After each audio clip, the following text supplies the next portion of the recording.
Direito.com Justiça. Hoje recebemos um convidado muito especial, Tadeu Filipelli, um homem de Brasília, que fala de Brasília, fala por Brasília e está há muito tempo no movimento político da cidade.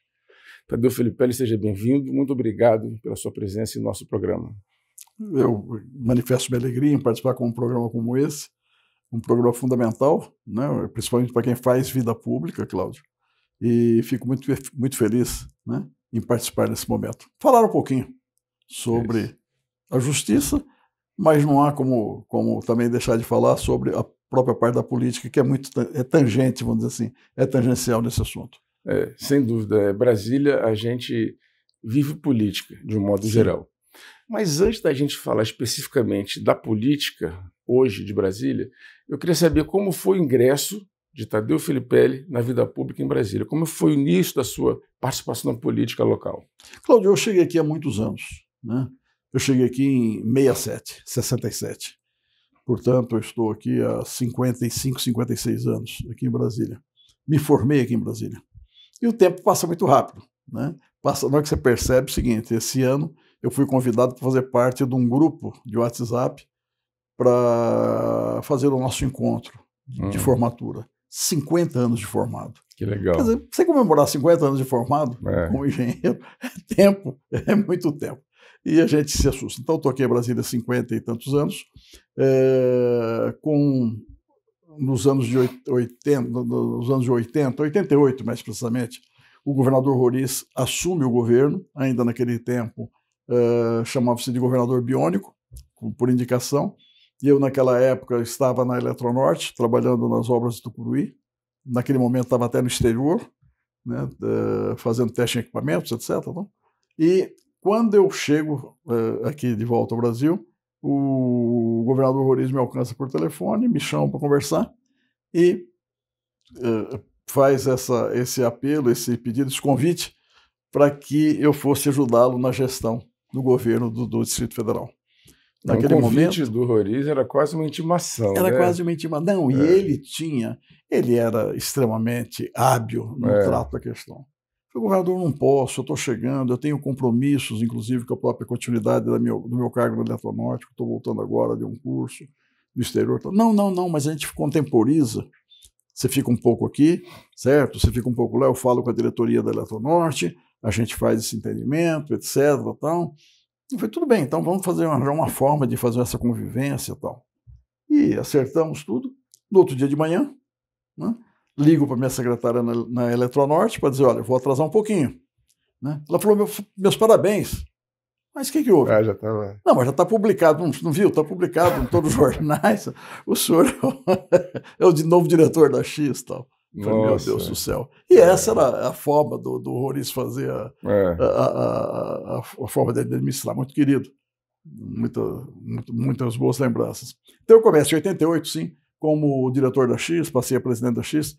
Fiquei nesse período dos dois primeiros governos Roriz, que foi um parcial como um indicado, como biônico. E o outro foi durante 4 anos, que foi a primeira eleição dele. Então, portanto, esses 2 primeiros anos, os 2 primeiros mandatos dele, que somaram 6 anos e pouco, eu fui, nesse período, presidente da X, fui administrador de São Sebastião, fui coordenador do projeto de assentamento da Vila Planalto, do projeto de Águas Claras, né? E tive sempre a sorte de participar dos maiores projetos dele, no caso, esse programa habitacional dele, que foi um grande desafio. O governo Roriz, ele, assim, eu vejo, a cidade vê como um governo que deixou legado, né? Sim. Que fez a cidade crescer, criou várias cidades. Né? É interessante o arrojo, porque você viu o seguinte, naquele tempo, nesses 2 primeiros governos dele, somando 6 anos e pouco, e que ele aborda o problema da habitação, né? A gente era duramente criticado, tanto ele quanto eu, porque nós estávamos criando favelas no Distrito Federal. Bom, hoje as favelas do Distrito Federal, você imagina o seguinte, é uma samambaia com uma belíssima cidade, com avenidas largas, balões enormes, prédios maravilhosos construídos por empresas multinacionais, né? E você pega na Esteira, você pega Paranoá, que tem um comércio, uma avenida comercial fantástica, hoje tem um valor fantástico aqueles imóveis, e uma cidade muito bem desenvolvida, São Sebastião, e assim por diante. Você pega o Recanto das Emas com faculdade, então você vê o que se transformou esse conjunto do que chamavam de favelas. E da qualidade de vida, né? Da cidadania para as pessoas que estavam... Não, e você compara o seguinte, vamos ver a situação do entorno, que é uma área que nós impomos a eles uma condição de regiões de cidade dormitório. Lá não teve um Roriz, então, que estaria dando lote. Né? Teve ausência do Estado. E vê como o entorno se desenvolveu e a dificuldade hoje. Hoje você pode investir bilhões de reais que você não vai conseguir construir, corrigir profundamente todos os problemas do entorno. E hoje, aquelas cidades que eram chamadas de favelas são hoje belas cidades com investimentos fantásticos. Ninguém rasga dinheiro, principalmente essas grandes empresas. Bom, aí começa a minha vida pública. Roriz termina o segundo governo dele e ele não podia ser reeleito. Naquele tempo não existia o Instituto da Reeleição. Né? Então ele tem que deixar o governo. O nosso grupo político perde a disputa na eleição e quem se elege o governador Cristóvão e governa durante 4 anos e nesse momento eu sou eleito deputado distrital. Primeiro mandato. Então aí eu tinha começado a minha vida pública ajudando o Roriz. Nessa tentativa de reeleição, não do Roriz, mas do grupo político, eu passo a ser deputado distrital, exerço esses 4 anos como deputado distrital, fui líder da oposição ao governo PT. Aí, no final, quando o Roriz, então, reunido o grupo, decidimos que o Roriz seria candidato a governador, na época, o senador nosso, Luiz Estevão, nós tínhamos 8 deputados distritais, né? Então, tirando o Luiz Estevão e tirando eu como para federal, nós ficávamos com 6 para buscar reeleição. Era uma equação que podia ser enfrentada. Eu saí como deputado federal. Fui eleito já na primeira candidatura e fui eleito 3 vezes, né, na sequência, e graças a Deus sempre muito bem votado. Na pior situação, eu fiquei como segundo deputado federal aqui no primeiro mandato, no segundo mandato fiquei como segundo, e no terceiro mandato o mais votado do Distrito Federal.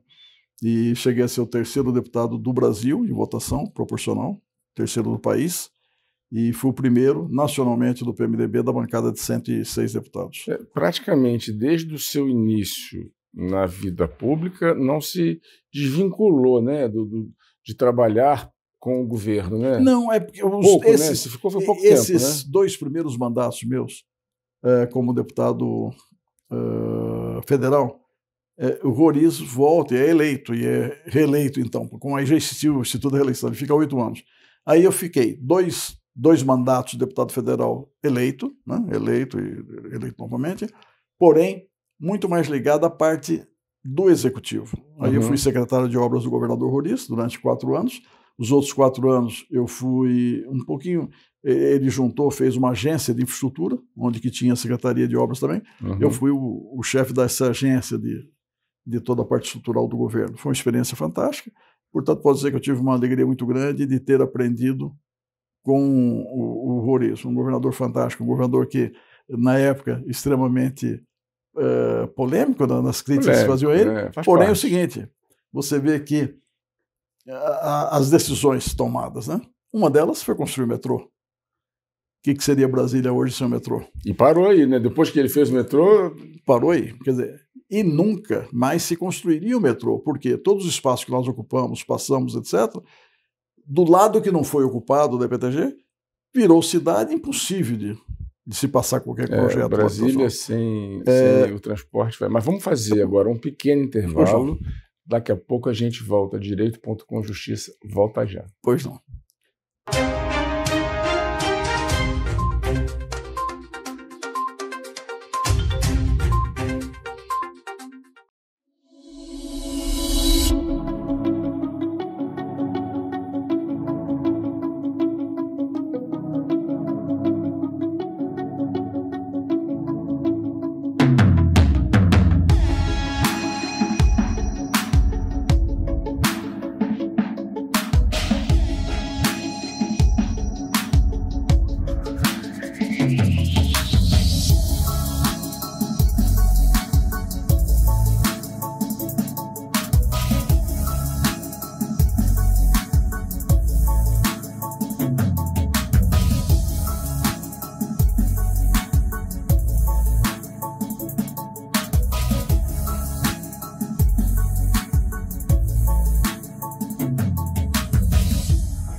de volta a Direito.com Justiça, recebendo Tadeu Filipelli, que nos conta como começou Brasília, na verdade, né? Porque Brasília começou muito após o grande governador Roriz, e sem dúvida, né? Esse crescimento, essas coisas que foram feitas, o legado que ficou, que você participou desse momento. Como é que foi isso aí? Eu volto a insistir o seguinte, eu tive a sorte, né? Agradeço a Deus de ter tido a oportunidade de trabalhar nessa época em Brasília, de ter exercido esses cargos que eu exerci em Brasília nessa época, e junto principalmente com o Roriz, que tinha uma visão diferenciada, uma visão de um verdadeiro estadista, da mesma forma que o JK. Imagina o seguinte, a última coisa que poderia levar o JK a decidir pela construção de Brasília seria ver Brasília uma cidade administrativa. Longe disso. Né? O Rio atenderia de forma fantástica e tudo instalado lá. Sim, já estava Na hora lá, que ele fala isso e pensa isso e faz isso com uma coragem fantástica, na verdade ele abre uma nova fronteira de desenvolvimento para o país. Ele tira aquele desenvolvimento que só se situava, né, na parte costeira do país, certo? E abre uma porta para o Centro-Oeste. Ele imagina Brasília como um vetor de desenvolvimento e de mudança de todo o país. Ora, Brasília, então, que nesse momento é pensada como esse portão de desenvolvimento, como esse vetor de desenvolvimento, não ia passar, né, incólume a esse fato. Então, Brasília também é imposta sobre Brasília uma pressão fantástica do ponto de vista de expansão. Né? Imagina se Brasília com 600 mil habitantes, no máximo, não sei o que lá, tal, e hoje aí estamos falando em 3 milhões e tantos. Imagina isso daí. Mas, claro, ela ia pagar o seu preço por ser esse portão do Centro-Oeste. Cresceu demais. Essa porta para o Centro-Oeste. Cresceu. Ninguém imaginava que fosse dar tão certo. Né? Graças a Deus que nós tínhamos um governador, e aí quem estiver às vezes nos assistindo, eu vou falar, o Filipelli defende o fato, mas defendo porque eu participei, defendo porque eu vi, eu senti e trabalhei nisso daí. Quer dizer, imagine a ausência do Estado num crescimento desse de Brasília. O desastre que seria. Vou te dar exemplo do que é a ausência do Estado. Por exemplo, quantos anos nós estamos levando para conseguir equacionar o problema fundiário dos condomínios? Por quê? Por causa do período que o Estado, por diversas camisas de força, ficou fora. Sempre a ausência do Estado vai provocar isso. Foi o exemplo que eu acabei de falar, do entorno. Certo? A ausência do Estado nesse entorno mais próximo de Brasília, né, do próprio Vai, vou falar Estado de Goiás, né, provocou essa dificuldade toda. Então, com essa visão de futuro, como teve o JK ao criar Brasília, como teve Roriz, por exemplo, ao criar uma briga fantástica. Roriz criou uma briga fantástica para construir o metrô. Outra briga que ele criou fantástica foi para fazer a terceira faixa da ponte. Então, queria, por exemplo, esclarecer o seguinte: essa ponte fantástica, a terceira ponte, que foi premiada no mundo todo, teve num determinado ano, ela foi premiada como a ponte mais bonita do mundo, né? Fomos para os Estados Unidos receber esse prêmio, em Pittsburgh, que é o centro das estruturas metálicas e tal. Essa ponte existiu imposição do Ministério Público, inclusive, que fosse feita com apenas 2 faixas de rolagem.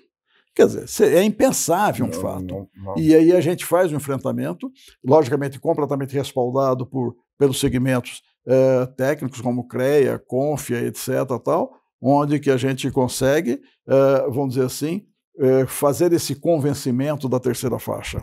Né? Tecnicamente, isso que eu falo, houve convencimento. Quer dizer, em momento nenhum, nós conflitamos, né, com qualquer decisão. Nunca foi desrespeitada uma decisão que fosse judicial, vamos dizer assim. Daí, pelo amor de Deus, um gestor público, depois nós vamos falar um pouquinho sobre isso, né? A primeira coisa que ele tem que prezar é o seguinte: ele fazendo tudo certo, tudo dentro das regras, do acordo, das orientações, etc., né?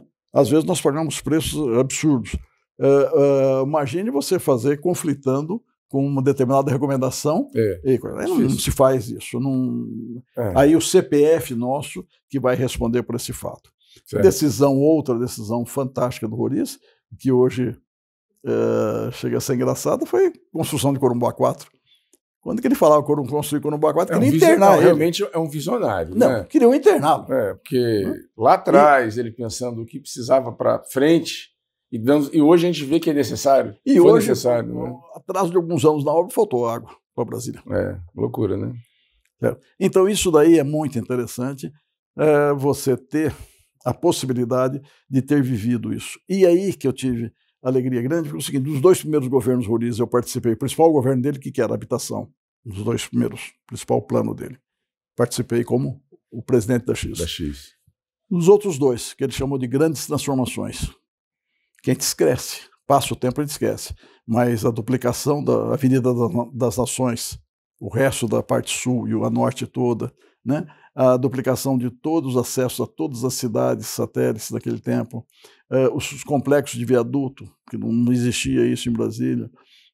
Então, todo esse conjunto, esse que se chamou Grandes Transformações, nos 2 governos finais dele, eu tive a honra de participar e a alegria e a oportunidade de participar como secretário de obras dele. Então, portanto, foi um aprendizado fantástico e foi uma verdadeira escola, um ensinamento. Mas assim, a Brasília pensada anteriormente por vocês, na época de Roriz, ela é diferente da Brasília de hoje. Sim. Hoje a gente vê que o poder público, eu não sei qual é o problema, se é gestão ou se é porque a cidade cresceu, mas a cidade não acompanhou. Você falou do metrô, a terceira ponte, a terceira ponte foi necessária, já se fala até fazer mais uma ponte agora no Lago Norte. Tá, mas hoje a gente vê que, por exemplo, o transporte não dá conta da demanda, né? Cidades maiores que Brasília têm transporte público melhor. Como pode Rio de Janeiro, minha terra natal, que é uma bagunça aquela cidade, funciona o transporte público melhor do que em Brasília? Mas há 7 anos atrás... Qual é o problema? Há 7 anos atrás, nós tivemos o melhor momento do transporte público de Brasília. Mas o melhor momento, faltava um determinado ponto, chamasse virar a chave. O que aconteceu há 7 anos atrás? Ou exatamente em 2014, quase 8 anos, portanto, 7 anos e pouco, em 2014, setembro de 2014, nós entregamos o último ônibus que faltava para renovar completamente toda a frota de transporte de Brasília. Há mais de 50 anos que se vinha brigando com isso na justiça, etc. Então, nós levamos à frente a licitação de todo o sistema de transporte, conseguimos implantar. Foi o único estado brasileiro que começou e iniciou a licitação naquele período, naquela legislatura ou período de governo do Brasil inteiro. Conseguimos implantar, trocamos a frota inteirinha, mas uma vez você trocada a frota, preparada e pelo novo sistema de bacias, você tinha que fazer o que eu digo virar chave. O que é virar chave? Você otimizar, então, o conjunto de linhas e o sistema de integração entre as 5 empresas e as 5 bacias. Não, peraí, deputado. Vou lhe chamar, vou lhe tratar como deputado, porque foram quantos mandatos, inclusive o deputado hoje? O ônibus tem que rodar. Sim. Não adianta termos uma bela frota e o ônibus ficar parado. Hoje os ônibus estão rodando, hoje, como uma pessoa que conhece a cidade lá de trás até hoje, por que não está interagindo? Por que a população não consegue? Não se virou a chave. Não virou. Por exemplo, o que foi feito? Nós chegamos a ver, isso daí tem na televisão. Lá, não sei, procurar aí nos arquivos da Globo, vai ver, eu tenho pelo menos imagem disso, guardado comigo. Por exemplo, eu apresentando o sistema de acompanhamento dos ônibus através de um grande telão. Isso foi desmontado. Todos os pontos de ônibus, eles foram georreferenciados. Quando nós acabamos a troca em setembro de 2014, todos os ônibus, sem exceção, tinham 4 câmeras de segurança, 2 telas internas, eram dotados de computador interno e GPS. Todos os ônibus. E acessibilidade. Uma loucura. Toda a frota. Só não conseguimos fazer uma coisa naquela época: motor traseiro. Tivemos que entender o motor dianteiro ou traseiro, porque naquela época só existia uma fábrica de motor traseiro. Vamos agora fazer mais um pequeno intervalo e no próximo bloco a gente volta para entender o que houve e o que precisa ser feito nessa questão do transporte público em Brasília. Daqui a pouco a gente volta.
Direito.com Justiça, voltando com o nosso convidado muito especial, Tadeu Filipelli, que nos falava sobre as agruras do transporte público, da gestão do transporte público. Mas, deixa eu fazer o seguinte, o que falta no transporte público? Eu vou tentar dar um exemplo aqui, vou tentar com esse exemplo a gente abranger essa discussão. Um estudante que mora na Ceilândia e curse a UNB. Como é que deveria ser o deslocamento dele? Deveria, através de um sistema de transporte fantástico, eficiente, limpo, confortável, seguro, certo? Sair da Ceilândia, chegar na UNB como? Entender que é possível sim, e é admissível, e às vezes é necessário ter o que se chama de integração. Então, por exemplo, cada 5 minutos, daí teria que ter, e Ceilândia comporta, cada 5 minutos saiu um ônibus de Ceilândia em direção ao plano piloto. É bem óbvio. Ou melhor, deve ter mais do que hoje, mas deve ter mais ônibus do que essa frequência que eu estou falando. Você pega, vai até a estação rodoviária, e a estação rodoviária você ter também cada 10 minutos, certo? Um ônibus da rodoviária para o UNB. Fácil, né? Então, você teria apenas que admitir o quê? Admitir a integração. Brasília nasce dentro de um signo fantástico, esse negócio de transporte, os tais temíveis, os famigerados currais de integração. Então, existe uma certa resistência e que se você não tivesse o projeto completamente maduro e pronto para implantar as integrações, voltaria a ter aquela história antiga e você teria uma resistência a uma inovação que nunca mais você conseguiria implantar esse sistema. Então, por isso que eu falei, olha, entregue o último ônibus, podíamos girar a chave. As bacias começarem a rodar por sistema de integração. E a pessoa entender que, por exemplo, Paris é a cidade mais elogiada do mundo, inclusive o sistema de transporte. Né? Tudo bem. Tem as suas críticas, lógico, com relação a Paris, mas com relação ao transporte. Você vai de qualquer... E outra coisa, Paris é como se fosse um grande circo. Você vai de qualquer lugar a qualquer lugar, desde que você esteja disposto a fazer integração. Você faz 3 integrações. Não precisa sair de um ônibus com uma viagem longa, Não tem sentido. Tá certo. Não tem sentido você pegar um ônibus. Quantas pessoas vão de Ceilândia para o UNB? Né? Você vai ter o quê? Pelo próprio tempo e a distância, você vai ter no máximo uma frequência de 4 ou 5 horários por dia de Ceilândia para o UNB. Se você admite a integração, a cada 5 minutos você pode pegar um ônibus de Ceilândia para a rodoviária e a cada 5 ou 10 minutos a rodoviária para lá. Então, com 15 minutos de espera, mais o tempo de viagem, que seria se fosse direto ou não, você conseguiria sair de um lugar e chegar ao outro. Você entendeu? Então, isso aí tinha que ser dado esse passo. É porque essa necessidade de virar a chave, ela não acontece muitas vezes porque muda o governo, muda o gestor, muda o pensamento político. Foi politizado. Então, estávamos em 2014, na época... Foi exatamente, dali Tadeu Filipelli, perdemos a eleição. Isso que eu ia perguntar. Tadeu Filipelli era vice-governador, estava vice-governador, um governo que, para mim, estava dando certo. O que houve que esse governo não pôde ser reeleito? O que aconteceu? Que não pôde se virar a chave, que o próximo não virou. Não, tanto é que você pegar as campanhas e as pesquisas de 2014, o sistema de transporte público não era problema. Era o último dos problemas. Agora é um grande problema. Hoje é o grande problema. É um dos grandes problemas, né? Então, um dos grandes problemas. Mas não sei o que lá. Mas o subsídio, o preço do bilhete e tal. Brasília conseguiu estabelecer, e não por uma invenção do governo. Aí eu digo o seguinte, eu tenho firmeza, tranquilidade, clareza de dizer o seguinte, toda a licitação de transporte do Sistema de Transporte Público Coletivo de Brasília atendeu rigorosamente todas as recomendações da Justiça, do Ministério Público e Tribunal de Contas. Foram mais de 210 entre ações judiciais e ações administrativas. E todas foram atendidas. Então, na hora que você faz isso e você bota 2 tipos de tarifa, a tarifa pública e a tarifa técnica, certo? Se você gira o sistema, se você otimiza o sistema, por exemplo, Brasília tem mais linhas, hoje não sei se ainda tem, mas naquele tempo tinha mais linhas que São Paulo, 1000 e tantas linhas. Linha que sai da Ceilândia e vai para a zona rural de São Sebastião. Maluquice, certo? Na hora que você otimizasse, você só poderia fazer isso com a frota nova, otimizada, dotada de bilhetagem eletrônica, dotada de acessibilidade, para o cara poder fazer a integração, transferência de um ônibus para o outro, o cadeirante, sem dificuldade. Sim. Foi uma grande preparação. Foi uma grande preparação para isso daí. Mas tinha que... Aí politizou o fato, veio o novo governo, não implantou o sistema que deveria implantar. Não virou a chave. Não virou a chave. Lamentavelmente, esse fato. Se você tem a gestão num grande telão, você sabe o ônibus que passou sem parar no ponto, você sabe os furos de viagem, as viagens que não saíram no horário certo, você tem a completa acompanhamento de tudo que está se realizando. Você vê a frequência dos ônibus, você vê tudo. Por que não continuar esse fato? Então, essa é a pergunta que eu vou te fazer, querendo saber, então, qual é o seu próximo passo? Porque estamos num ano eleitoral, né, o ano está acabando, e, sem dúvida, o seu conhecimento técnico, o seu conhecimento de Brasília é inegável. Então, qual vai ser a sua próxima participação na política? Teremos uma participação sua na política, no cenário local? Teremos. Como vai ser? Qual é o seu projeto? Ao longo da minha vida, eu cheguei a falar aqui rapidamente no início do programa, eu fui gestor de empresas públicas durante 6 anos, administrador de várias cidades satélites aqui, hoje regiões administrativas, eu fui deputado distrital, eu fui no 4º mandato deputado federal, sendo o 4º mandato estou como suplente, mais 3 mandatos integrais. Já assumiu o mandato um pedaço, né? Assumi um pedaço, fui vice-governador, fui assessor especial da Presidência da República, presidi a Comissão de Constituição e Justiça da Câmara Federal, como engenheiro, é um negócio... Né? Um desafio muito grande. E tenho uma seguinte consciência, Cláudio. Tenho uma consciência muito tranquila hoje. Certo? Hoje eu estou voltando, e aqui eu tenho que obedecer, inclusive, os cuidados das regras eleitorais, etc., me colocar como pré-candidato. Hoje eu sou um pré-candidato a deputado distrital. Por que isso? Que bom. Porque eu nunca parei. Quer dizer, isso daí me... A Brasília precisa... Eu tenho entusiasmo. Brasília precisa de pessoas como você. E esse tempo todo que eu fiquei caminhando, conversando, visitando, eu não parei nunca, em momento nenhum, você vê o seguinte, a angústia e o sentimento de abandono, certo? Você desperta para isso.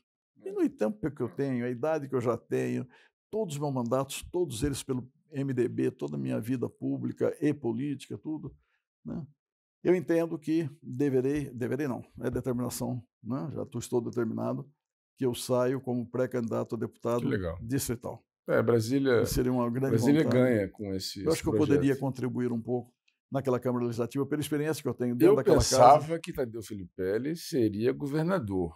Quando eu te vi sendo eleito, e fomos eleitos juntos naquele momento, sendo eleito vice-governador, eu tive a impressão que Tadeu Filipelli seria, em outro mandato, governador. Naquele momento, de coração, todos nós pensamos isso. Faz parte, né? Todos nós. É coerente, né? O que houve? Coerente. Fato? Seria um fato normal. Mas o que houve ali?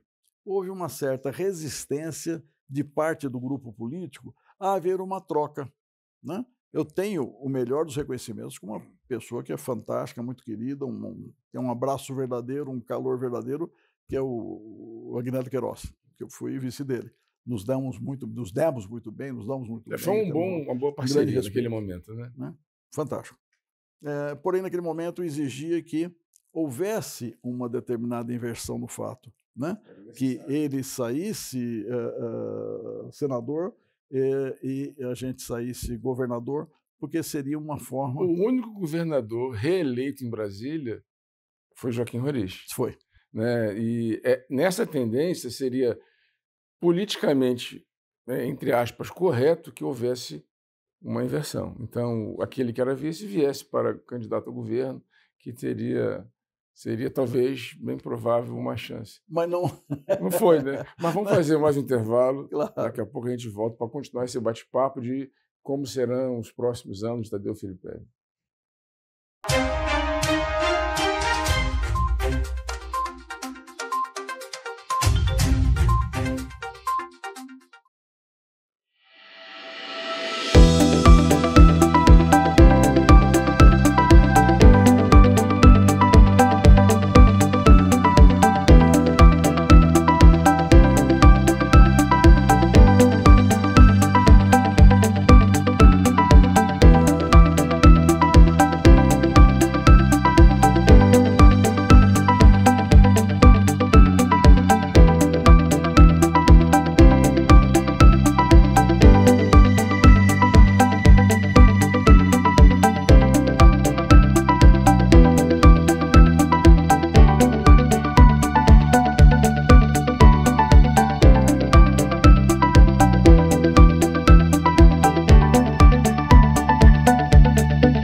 Direito.com Justiça, continuando o nosso bate-papo com Tadeu Filipelli, que nos falava sobre o fim do governo 2014, quando era ainda vice-governador, e houve a eleição e a chapa se manteve, mas não foi possível a reeleição. O que aconteceu? Bom, ali eu entendo o seguinte, houve uma certa timidez na forma nossa de comunicação. E eu sempre brinco, é um governo que está sendo passado a limpo aos poucos. Sim. E depois nós vamos ter a oportunidade de falar nesse programa ainda sobre isso. E naquele momento nós tivemos dificuldade do ponto de vista eleitoral, né? E acabamos não sendo reeleitos. Poderíamos ter uma forma de artifício, a gente tem invertido a chapa, o Agnello sair como senador poderia ser uma bela tentativa, eu sair governador, porque a gente tinha conseguido já nessa altura um grau de confiança mútua, né, entre os dois grupos políticos do governo. Você imagina o seguinte, eu fui líder da oposição ao governo PT. E de repente, estavam juntos. Anos depois, alguns anos, 12 anos depois, 16 anos depois, eu me transformo em vice. Você foi líder da oposição ao governo PT. Cristóvão Buarque. Como PMDB, foi líder da oposição ao PT. E depois compôs a chapa com o PT. E compõe a chapa com o PT. Que acompanhou a Nacional, inclusive, né? Sim, porque o PMDB era vice da presidente. Foi a composição nacional. Pelo PT também. Foi a composição nacional. Isso daí até permitiu ter mais, vamos dizer assim, tranquilidade do ponto de vista do aspecto partidário. Também. Mas, e tem o seguinte, meu sentimento, né? Meu sentimento é que ambas as partes, tanto o PT quanto da minha parte, nós soubemos honrar essa relação, né? De respeito. Só que, logicamente, no início foi eivado de alguma desconfiança. Isso daí trouxe alguma dificuldade. No final, quando já estava tudo afinado, talvez essa substituição fosse o grande lance para a gente poder fazer buscar a carta na manga, né? Mas lamentavelmente não foi, né? Não estava madura ainda essa possibilidade. Nós não conseguimos fazer esse fato e, portanto, não tivemos êxito na reeleição. Porque uma aliança partidária vai muito além das pessoas que compõem a chapa, né? Sim. Porque são muitos interesses, né? Inclusive no cenário nacional. E digo o seguinte, aí não é crítica ao PT, não é crítica ao PT. Mas o PT, ele é um partido que tem as suas particularidades de convivência. Né? Ele tem um certo assembleísmo. Né? Me lembro de uma determinada situação fazendo... durante a época de campanha, ao decidir o que ia ser veiculado como propaganda eleitoral ou não durante a nossa campanha, né? A turma um dia na mesa queria votar. Eu falei, não, pera um pouquinho, que candidato quem é o Agnello e eu. Quer dizer, ao contrário, nós que temos que saber, ter sentimento, ter um feeling político de como devemos abordar esse fato, até porque os votos que nós precisamos buscar e resgatar esses votos, né, somos nós. E essa linha está um pouco agressiva, né? Mas, não, vamos votar. Não é assim. Então, tem essas particularidades, mas eu acho que eu consegui, acredito eu, meu sentimento, consegui respeitar e honrar a minha relação com o PT e não posso reclamar, né, da postura, principalmente do governo como todo, em particular do Agnello. De modo geral, como é que você avalia? Se você pudesse dar uma nota para o seu governo nessa época de 2010, 2011, 2014, né? Qual a nota que você daria para o seu governo? Tem fatos fantásticos, Cláudio. Primeiro, esse negócio do transporte que eu te falei.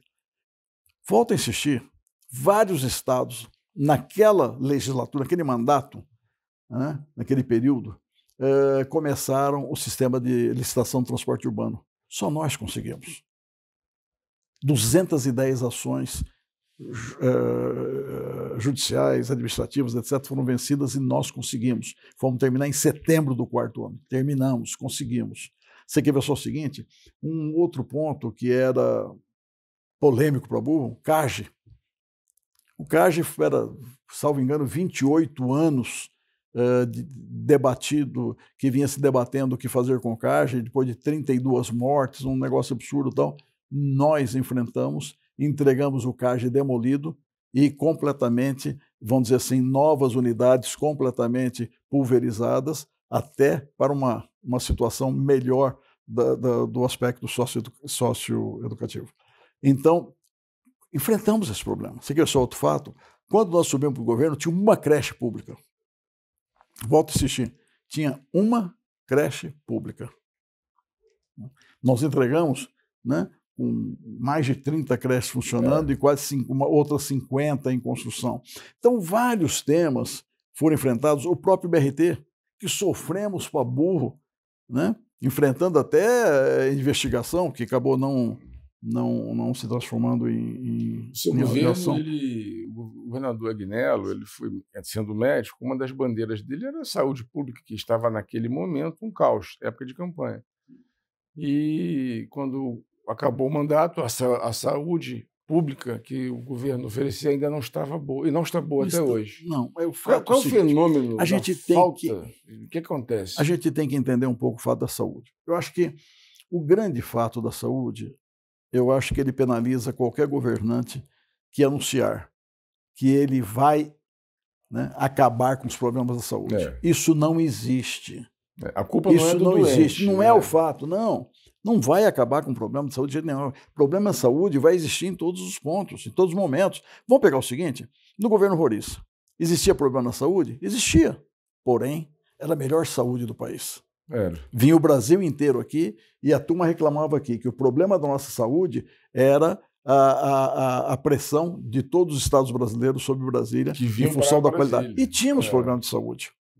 Certo? Você nunca, nenhum governante vai exterminar, liquidar o problema de saúde.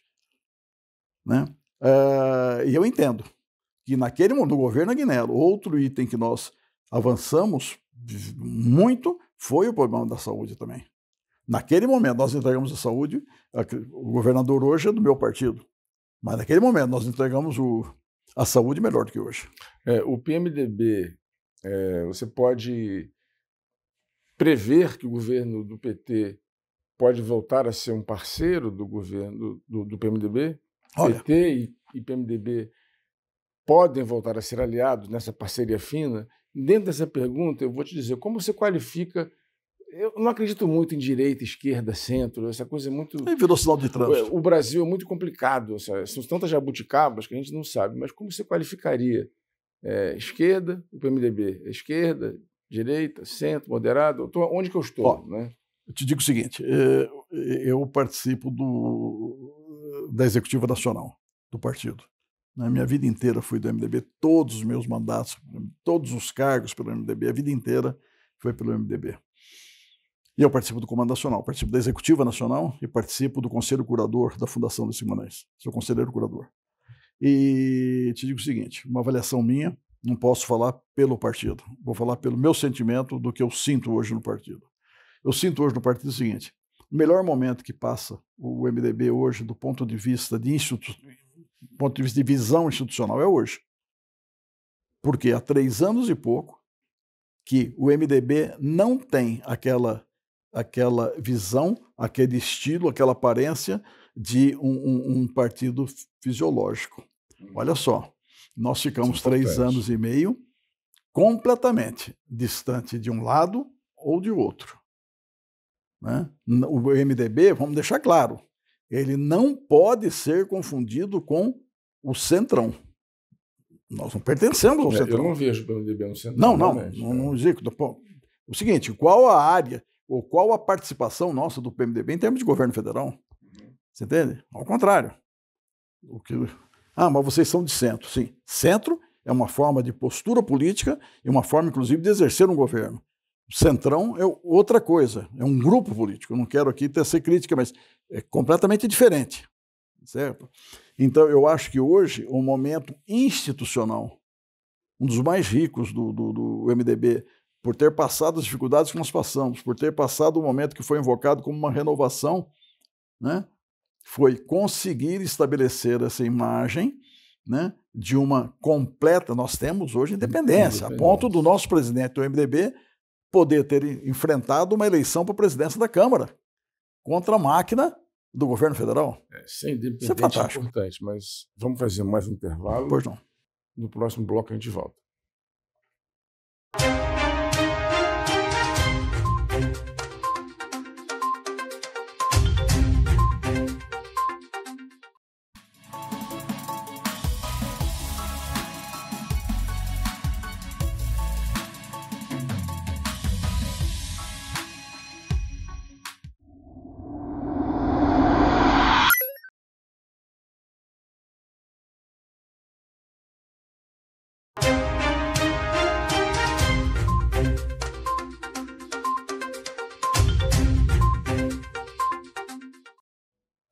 Direito.com Justiça, continuamos nosso bate-papo, muito elucidativo, com Tadeu Filipelli.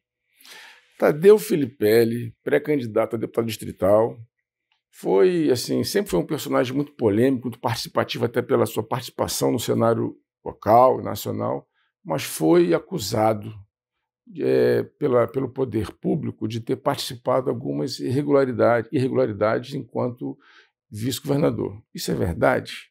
Como aconteceu? É justo? O processo foi justo? Como você se vê nesse momento que leva Tadeu Filipelli a ser acusado da prática de irregularidades administrativas? Um fato que eu tenho que reafirmar aqui. Minha formação, eu sou engenheiro, tive exame como se fosse uma suficiência de física, na cadeira de física, e sou administrador de empresa. Então, minha formação não é jurídica. Mas eu digo com toda tranquilidade para você que eu tenho uma profunda fé na justiça. É isso que me alimenta e isso que tem me ajudado e me ajudou a vencer momentos extremamente difíceis e que eu falo de injustiça. Por isso que eu acredito na justiça. Por que eu acredito na justiça? Eu tenho 34 anos, acredito agora, de vida pública. Quase esse tempo todo como ordenador de despesa. Eu posso lhe assegurar que eu nunca tive uma multa do Tribunal de Contas do Distrito Federal. Nunca tive uma multa do Tribunal de Contas da União. Eu nunca tive uma condenação num processo criminal ou de improbidade administrativa em qualquer instância judiciária. Nunca tive. Certo? O que houve? Houve um determinado momento de delações, etc., e o que se envolveu centenas de pessoas, onde que nós passamos por uma investigação que nos trouxe um prejuízo fantástico de vida. Por exemplo, no dia 14 de março, eu tive uma grande vitória. O processo da Operação Panatenaico. 14 de março, estádio, último agora. 14 de março agora. Né? Operação da Panatenaico, essa do estádio. Uhum. Essa do estádio, certo? Foi a decisão dela, o seguinte, foi passado para o Justiça Eleitoral, não foi uma decisão, eu estou falando para advogados, estou falando no programa da ABA, certo? Não foi uma decisão monocrática, foi uma decisão de turma, colegiado, por unanimidade, certo? Que cabe ao fato, o que está ali é um fato eleitoral. O que se chama de doação, que efetivamente foi um fato que sempre existiu e sempre se praticou. A participação da ajuda de empresas, até pouco tempo atrás, era lícito, né, na constituição, na construção de uma candidatura política e no financiamento de uma candidatura política. Então, isso daí acaba-se a parte criminal do fato. O colegiado, então, entendeu que Tadeu Filipelli não havia praticado irregularidade. Por esse fato criminal, de um fato desse, não. Lava, né? Lava a alma, né? É bom, né? Não, teve outro agora, dia 28 de abril. Também por turma, por unanimidade. Olha, eu estou falando duas decisões colegiadas e por unanimidade. E nenhuma delas teve um voto diferente. É porque é constrangedor. O inquérito policial no Brasil, eu venho dizendo que o inquérito policial não é justo. Esse modelo brasileiro é ultrapassado. Eu falo com propriedade de quem estuda e de quem foi policial federal. Sou policial federal e trabalhei na ativa por 30 anos. O modelo de investigação policial brasileiro não é justo. É ultrapassado. Esse modelo que se confunde de inquisitório com acusatório, que não pode acusar, só quem acusa é o Ministério Público, a polícia não acusa, não julga, mas indicia. O indiciamento é um pré-julgamento. Isso é um absurdo. Eu falo como policial e como advogado. A forma de se falar, algumas coisas que... E pior que vira o seguinte, vira um conflito entre os seus advogados e a sua equipe de comunicação, de jornalista, de apoio de comunicação. Por quê? Você como advogado criminalista, você tem certos aspectos que você não pretende, não deseja, e é estratégico para você não revelar em função do que está sendo feito e montado no processo. Sem dúvida. A turma que me assiste do ponto de vista de comunicação social, de mídia, etc., não pode deixar aquela minha imagem ser desconstruída, né? Acabada depois de quase 50 anos de vida pública, né? E quer reagir e publicar os fatos. E você não tem, por exemplo, coisas absurdas. Fotografias, tem um site, tem um dos sites, chama-se Dinheiro Ostentação. Então, são fotografias de grande quantidade de dinheiro que as pessoas pegam aquelas fotos para fazer uma piadinha, né? Em grupos que eu participava, encontraram 3 fotos daquela, mas tem autoria. A foto tem autor, a foto, né? Dizendo o seguinte: bem, olha, eu vou atrasar, estou atrasado, vou atrasar, né? Ainda estou ocupado. Uma mesa cheia de dinheiro, o namorado manda para a namorada para dizer o seguinte: olha, estou aqui, ó, contando um monte de dinheiro. Então, uma outra, um carro, chovendo assim, o cara tira fotografia do painel do carro, olha que chuva, mas na verdade o painel do carro está cheio de dinheiro. Então, 3 dessas fotos públicas, de autoria desse site, né, foram considerados como relevantes no meu projeto, no meu processo para o meu indiciamento. Isso é um absurdo, né? Você entende? Por exemplo, 3 pessoas queridíssimas pessoas queridas minhas, que faziam parte das que eu tinha indicado para o governo. Quando terminou o governo, nós deixamos o governo, fundaram um grupo chamado Grupo dos Desempregados. Olha só, o nome do grupo, Grupo dos Desempregados, porque acabou o governo, eles foram exonerados de forma correta pelo governo que sucedeu. Então um fala assim: olha, gente, eu estou construindo o meu futuro, porque eu sei que o meu amigo vai ser eleito governador e eu serei indicado para o Tribunal de Contas do DF. O outro, brincando, responde o seguinte: para mim basta um cargo de assessor. O terceiro, que era um ex-secretário de Estado, fala o seguinte: para mim bastaria um cargo de motorista do Tribunal de Contas. Pois bem, essas 3 fases são consideradas relevantes para o meu indiciamento. Como venda de cargos. Um negócio maluco, quer dizer, espera um pouquinho. Eu não estou disputando a eleição de governador. Alguém para indicar, loucura, indicar um membro do Tribunal de Contas, tem os percentuais do que deve ser indicado pelo governo, pela Câmara, etc. Tal. Tem a votação. Outra coisa, tem que se abrir uma vaga, alguém tem que morrer, ou tem que aposentar. Né? Um negócio que é tão impensável. Eu sou a favor da liberdade de expressão, sou contra qualquer tipo de censura, mas alguns excessos têm que ser coibidos, né? Enfim. Bom, de qualquer forma, eu quero agradecer demais a sua presença, a sua disponibilidade de vir aqui nos presentear, nos brindar com essa quantidade de informação. Quero te parabenizar pelas vitórias no processo judicial. Os dois processos. Nos processos judiciais, e te agradecer demais a sua presença. Olha, o espaço é seu. Eu que agradeço essa oportunidade, eu acho fundamental, por todos os motivos possíveis. Primeiro, pelo tipo de programa que é, né? Aqui nós estamos falando com um segmento que é extremamente atento e vamos dizer assim, que acompanha os fatos. Então, daí é fantástico. E ter uma oportunidade como essa para a gente que faz vida pública é fundamental, porque não adianta nada você fazer uma vida pública, você trabalhar, etc., e não ter a forma de se comunicar. Essa é a grande oportunidade que a gente tem. Muito obrigado, Cláudio. Muito obrigado. A casa é sua. A turma da produção, a todos que permitem a gente poder participar nesse momento. A casa é sua e as portas estão abertas. Obrigado. Direito.com Justiça volta na próxima semana. Agradecemos a presença do nosso convidado Tadeu Filipelli, pré-candidato a deputado distrital aqui em Brasília. E acompanhe, siga nossas redes sociais, as redes sociais da ABA, onde esse programa está sendo divulgado. Nas minhas redes sociais, nas redes sociais da ABA, no canal YouTube da ABA, no meu. Até semana que vem.